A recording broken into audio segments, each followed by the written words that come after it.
Hello everyone, welcome back. इस video के अंदर हम अंडरस्टैंड करेंगे कि वर्डप्रेस का बैकअप किस तरीके से लेते हैं और उस बैकअप को रिकवर किस तरीके से किया जाता है।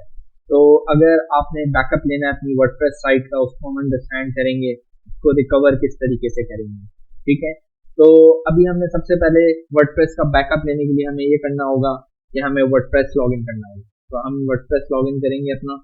वर्डप्रेस लॉगिन करने के बाद हम सबसे पहले जो ऑप्शंस में जाएंगे वो साइड बार में प्लगइन्स के ऑप्शन में जाएंगे और देखेंगे कि कुछ प्लगइन्स की अपडेट तो नहीं आई हुई। बैकअप लेने से पहले ज़रूरी है कि आप तमाम प्लगइन्स को अपडेट कर लें। वैसे रिकमेंडेड ये होता है कि आप प्लगइन जो है वो अपडेट करने से पहले बैकअप लें। उसकी वजह यह है कि अगर किसी प्लगइन के अपडेट करने की वजह से साइट क्रैश हो गई तो फिर आप अपने दोबारा से वेबसाइट को रिकवर कर सकते हैं। क्योंकि अभी हमने बिल्कुल न्यूली वेबसाइट बनाई है और मुझे ये कॉन्फिडेंस है कि मेरी वेबसाइट क्रैश नहीं होगी, तो इसलिए मैं अपने प्लगइन्स का अपडेट पहले कर रहा हूँ और फिर मैं वेबसाइट का बैकअप लूँगा। और जो सबसे आइडियल सिनेरियो होता है वो ये होता है कि आप वेबसाइट का बैकअप प्लगइन अपडेट करने से पहले भी लें और प्लगइन अपडेट करने के बाद एक और बैकअप लें और वो बैकअप अपनी पास सेव कर लें जो प्लगइन अपडेट करने के बाद आपने लिया है, और जो प्लगइन अपडेट करने से पहले बैकअप आपने लिया था उसको डिलीट कर दें। तो अभी हमने प्लगइन्स अपडेट करने के बाद हम डायरेक्टली बैकअप ले रहे हैं, क्योंकि हमारा जो गोल है इस वीडियो में वो समझने का ये है कि हमें हमें अपना बैकअप किस तरीके से लेना है वर्डप्रेस साइट का, और फिर उसको वर्डप्रेस साइट के बैकअप की रिकवरी किस तरीके से करनी है। तो सबसे पहले हम ये करेंगे कि हम अपने प्लगइन्स को अपडेट कर लेंगे। प्लगइन्स हमेशा आप 1 बाय 1 अपडेट करेंगे, क्योंकि अगर आप एक साथ सारे अपडेशंस चला देंगे तो हो सकता है कि कोई प्लगइन साइट क्रैश कर दे और आपको प्रॉब्लम हो।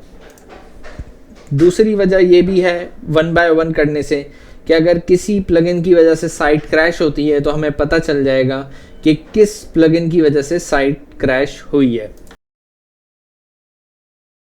मेरे तमाम प्लगइन्स अपडेट हो चुके हैं। अब मैं अपनी वेबसाइट विज़िट करके चेक कर लेता हूं कि मेरी वेबसाइट सही तरीके से खुल रही है या नहीं खुल रही। तो मेरी वेबसाइट सक्सेसफुली लोड हो चुकी है, कोई एरर नहीं आया है। तो अब मुझे लेना है अपनी वेबसाइट का बैकअप।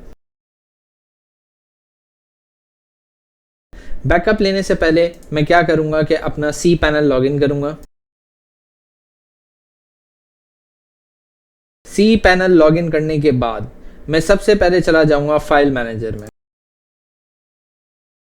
फाइल मैनेजर में आने के बाद मैं आऊँगा public_html के फोल्डर के अंदर, और यहाँ जितनी भी फाइल्स हैं इसको मैंने बैकअप करना है इसका। तो इसके लिए मैं सेलेक्ट ऑल का एक ऑप्शन है, इसको क्लिक करूँगा, और सेलेक्ट ऑल पे क्लिक करने के बाद यहाँ मेरे पास एक ऑप्शन है कंप्रेस।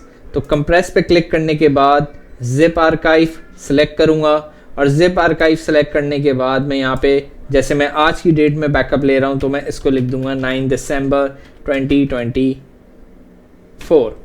तो 9 दिसंबर 2024 का ये मेरा बैकअप है, और मैं इसको कंप्रेस फाइल्स पे क्लिक कर दूंगा। मैंने सेलेक्ट ऑल किया है, जिप आर्काइव सेलेक्ट करा है, और उसके बाद जो है अपना कंप्रेस पे क्लिक कर दिया। ये जो कंप्रेस का बेसिकली ऑप्शन है ये आपका फाइल्स को कंप्रेस कर देगा, और यहाँ पे आपको एक जिप फोल्डर शो हो जाएगा। अगर कभी आप कंप्रेस करें अपनी फाइल्स और वो आपको यहाँ पे जिप फोल्डर बन के शो ना हो, जिस तरीके से मुझे अब हो गया है, अगर ये मुझे शो ना हो तो इसका मतलब ये है कि आपकी होस्टिंग की कैपेसिटी कम है, आपको अपनी होस्टिंग अपग्रेड करनी है। होस्टिंग के ऊपर साइज कम है जिस वजह से बैकअप नहीं बन रहा। तो अब ये बैकअप मेरा बन चुका है, इस बैकअप को मैं डाउनलोड कर लूँगा राइट क्लिक करके। ये मेरा बैकअप डाउनलोड हो गया।